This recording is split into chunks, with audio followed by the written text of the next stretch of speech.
آئیے ہمارے یہاں مہمان بن جائیے. یہ ایک سفر ہمارا ہے, لیکن ایک سفر وہ تھا جو علی کی بیٹی کربلا سے لے کر کے کوفے سے لے کر کے شام, ہمیں پانی مانگنے کی ضرورت نہیں پڑتی تھی, پانی ہمارے پاس آتا تھا. لیکن علی کی بیٹی ارے جب چادریں مانگتی تھی, چادریں دینے کو تیار نہیں ہوتا تھا. اللہ اکبر. ایک سفر ہم نے یہ گزارا, ایک سفر سید سجاد سے گزارا, کانٹوں پر چلتے ہوئے ہمارا اور آپ کا بیمار امام کیسے سفر گزارا. اللہ اللہ. عزیزان محترم, آپ سن رہے ہیں نا, کربلا کے میدان میں امام کو 3 دن کا بھوکا پیاسا مار دیا گیا. ارے کربلا سے ہو کر کے جب کوفے کی منزل میں آیا, روایتیں آپ نے سنی ہے علماء سے, بس ایک بات آپ کے سامنے بیان کروں. جناب شیری کا تذکرہ سنا ہے, جس کی شادی مولا نے حارث سے کرا دی. جب حارث سے کرا دی, کہا یہ بتاؤ تم مہر کیا لوگی؟ کہا مولا آپ کے گھر کی کنیزی میرے پاس ہے, مجھے مہر میں کوئی چیز نہیں چاہیے. کہا بتاؤ پھر بھی تم کیا لوگی؟ کہا میرا مہر یہی ہے کہ جب کبھی بھی میں چاہوں تو یہ حارث سال میں 1 مرتبہ ارے مجھے میرے آقا کی زیارت کرا دیا کرے.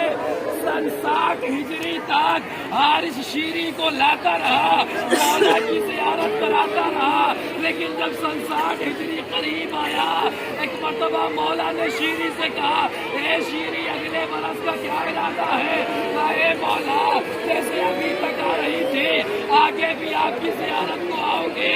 ایک مرتبہ مولا نے کہا اے شیری اب اگلے برس تم نہ آنا, بلکہ میں تمہارے گھر آؤں گا, بلکہ میں تمہارے گھر آؤں گا. جزاکم اللہ خیر الجزا. خدا آپ کو کسی غم میں نہ اڑائے سوائے شہدا کے.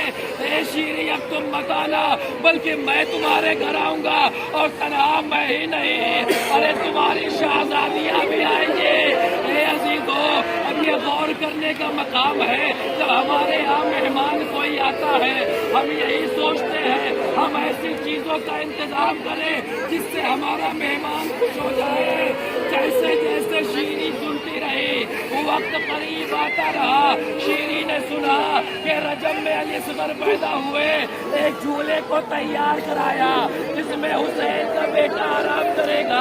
ایک مسند کو تیار کروایا, اس پر میرا ویلا مولا حسین بیٹھے گا, اس پر علی اصغر بیٹھیں گے, اس پر قاسم بیٹھیں گے, اس پر محمد بیٹھیں گے.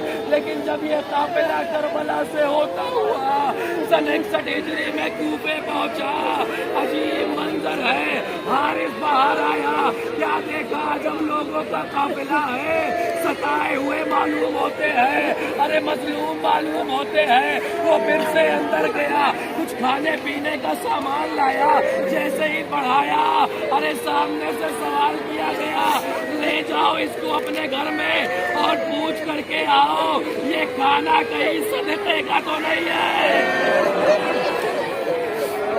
یہ کھانا کہیں صدقے کا تو نہیں ہے. بس جیسے شیری نے سنا, شیری تڑپ جاتی ہے. ایسا سوال خانواد آل محمد سے کوئی کر سکتا ہے, اے حارث تو مجھے اجازت دے, میں بھی تیرے ساتھ باہر چلوں گی. شیری جیسے ہی آئی, اے سادات مظلوم کربلا, اے شہزادی کی کنیزو, اگر جملہ آپ احساس کر لے جائے جب تک یاد کریں گی تب تک گریا کریں گی. ایک مرتبہ شیری باہر آئی, جیسے ہی شیری کی نگاہ علی کی بیٹی زینب پر پڑی, زینب نے بیویوں سے کہا, اے بیویوں ارے مجھے اپنے پیچھے چھپا لو, کہیں شیری مجھے پہچان, کہیں شیری مجھے پہچان نہ لے. ایک مرتبہ شیری آگے بڑھی, کہا کہاں سے تعلق ہے؟ کہا مدینے کے رہنے والے ہیں. مدینے میں کہا خاندان بنی ہاشم سے ہے.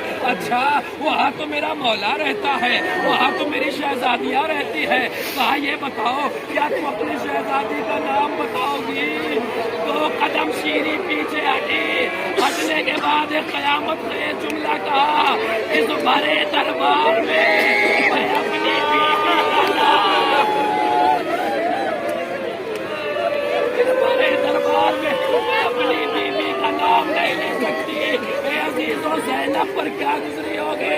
لیجیے زینب نے کہا اے شیری تم نے مجھے نہ پہچانا, ارے میں تمہاری شہزادی زینب, یہ ام کلثوم, وہ حسین کا ساتھ, وہ علی اکبر کا ساتھ. شیری روتے ہوئے کہتی ہے اے میری زینب شہزادی, میں آپ کو آپ کے بھائی کا پرسہ نہ دوں گی, میں عمر کا پرسہ بعد میں دوں گی, میں قاسم کا پرسہ بعد میں دوں گی.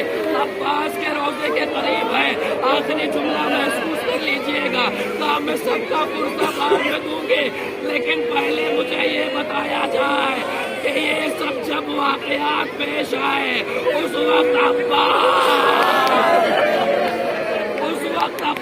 کا سر و سینہ پیٹا, گریا بلند ہوا, مولا کے سر سے آواز آئی اے شیری میں نے اپنا وعدہ وفا کیا, دیکھ میں بھی آیا ہوں, یہ شہزادیاں بھی آئی ہے, میں نے اپنا وعدہ